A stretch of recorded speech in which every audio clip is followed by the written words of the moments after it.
We have over 21 years of Airstreaming experience, and we're just coming off of a 5-month trip, and it's not often that Airstream introduces a brand new model. You could not find anybody more experienced to show you through this brand new model, so we're going to show you the inside and the outside and what we think.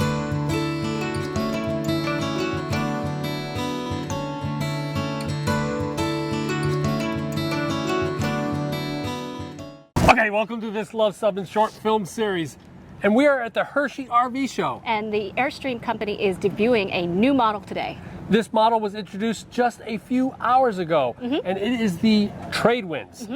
And its niche, I think, is supposed to be for the adventurous party, right? The off-road kind of thing. So there's a number of different features that will distinguish this Airstream for off-road travel, which is getting to be so huge right now. And so we'll check it out. So tell us a little bit about the Trade Winds and where did they get the name from? The Trade Wind was a model that they used to make back in 1959, and they stopped this model back in about 1979, and it was a mid-priced niche for about a 24 to a 25-foot Airstream. So it's a name from the past, but I bet it's going to be an important part of Airstream's future. So let's go check it out. Yeah. So the first thing I noticed about the Trade Wind are the tires themselves, and they are not using ST, Goodyear Endurance, or Michelin LT truck tires, but rather these very aggressive, knobby, off-road Goodyear Wrangler tires. Probably the same ones I have on my truck, are very similar to that. So these are truck tires and not trailer tires. That is correct, and they've got that very knobby pattern, which probably is good from a marketing standpoint, but probably also to keep those rocks and sharp objects and other things that you're going to encounter when you're truly off the road. The other thing is that this model comes standard with the Dexter 3-inch lift kit. And so it's already lifted. It was already lifted. And again, if you're a true off-road enthusiast, a lift kit would be of benefit to you. It gives you that ground clearance. Absolutely. Now, the caveat to this is if you're not a true off-roader and you plan on taking this to the local KOA, these advantages are not going to give you any benefit. They will actually reduce your gas mileage and your fuel efficiency. And you don't have the stiffer sidewall here. The tread is not really designed. And for a highway experience. As well as the lift kit is not really needed unless you're going to be doing some extreme activities. So nevertheless, it's a very interesting feature. Yes. So one super interesting feature of this Airstream is that it has 800 ampere hours of battery power, and the batteries are stored under the floor in this particular location here. And that's lithium battery power. Yeah, they're lithium batteries. The battery box up front is nothing but storage. Now it's interesting that they put it behind the rear axle, which is going to take tongue weight off, which might be a good thing probably for people to lessen that tongue weight a little bit. One thing that's really cool is that Airstream has taken this vehicle out onto Honda's test track, and they do a lot of testing of the vehicle. So when I sit there and say, you know, I'm not sure about the knobby tires, not sure about the lift, you can trust Airstream has tested it on Honda's test track, and they know what they're doing. So one of the very interesting features about this new Airstream is the door lock itself. This is the first time they've redesigned this lock in decades. We were talking to the vice president here, and he was saying that, yep, they do follow some of the Airstream forums, and they know that the self-locking door has been a problem, and so they've go ahead and listened to the customer. They've redesigned that. It looks like this one might be able to be one of the ones that you can use aftermarket stuff, or maybe like keypads and stuff, where by the standard lock you can't do that with the Airstream locks. But nevertheless, they've got a redesigned lock.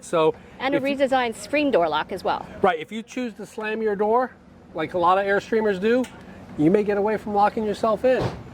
The final thing that we've noticed is that they've changed the screen door latch from one that's pulled to one that just lifts up, right? Yep. There you go. Something different.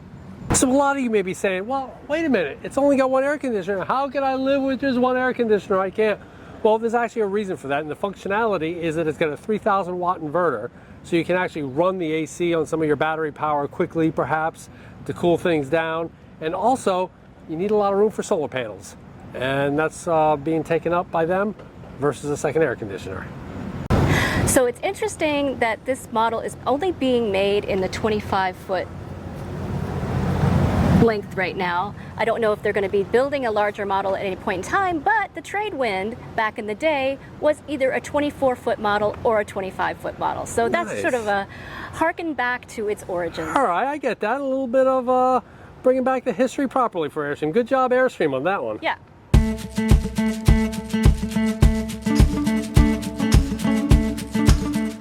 Okay, Cindy, so you have never seen the inside of this Airstream. I have never seen the inside of this Airstream, and we're going to check it out. All right, let's go ahead and check out some of the features. This is a pre-production model. They said they'll have queen beds. Yep. They say the price point is, let's get inside here.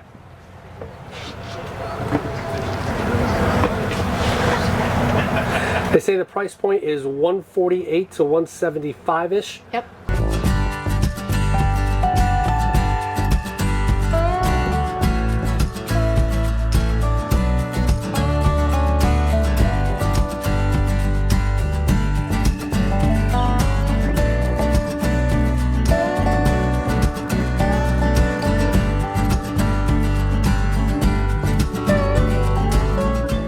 This table does not convert to a bed like they do in some of the front bedroom models, and it's because they have the hatch here and they just want to keep that area open.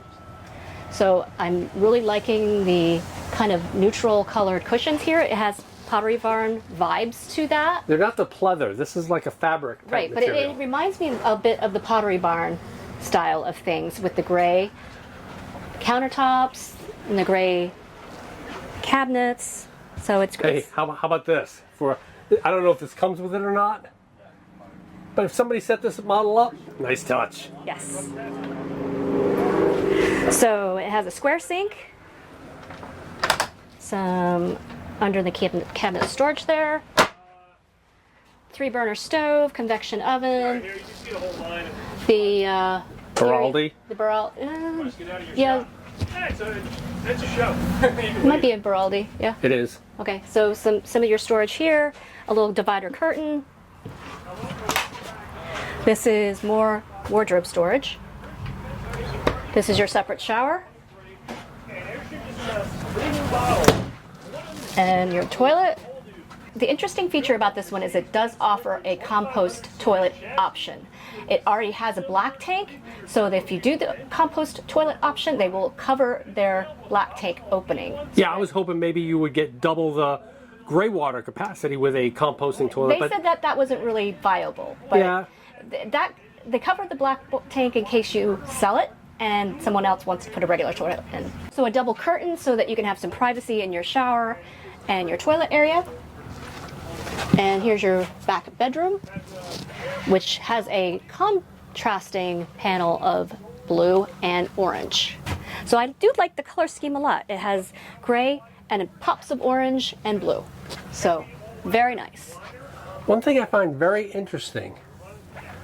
Let's see. Yep. So don't know what that is. If that's the that must be the air conditioning input with the air conditioning outputs. Those are the ducts for the air ducts conditioner. there. Yep. Yep. So a little bit different, I think, than the ones that they have now, and that's because if you've noticed, Airstream is using GE air conditioners these days.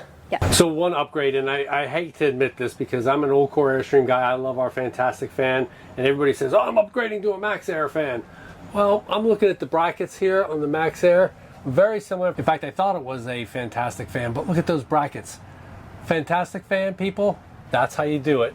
That'll keep you from blowing them away like I do all the time. But there's only one Fantastic fan. Because the air conditioner uptake is there. Yep. So lastly, it has almost a full-size fridge. So it has It's from Norcold. from Norcold, and it's got the freezer. I'm pretty much assuming it's the compressor one too. It's not the absorption. And So the we can tell by the refrigerator. depth. Yep. Yeah. So that's super nice. All in all, a good off-roading model. All right, well there you have it. The brand new, just launched a few hours ago, Airstream Trade Wind. What do you think? I thought it would be a good option if you're into an Airstream and you want that off-road experience. Without having to upgrade it and upfit it after you buy it. It comes pre-done with some of the stuff that you might want with your off-road experience.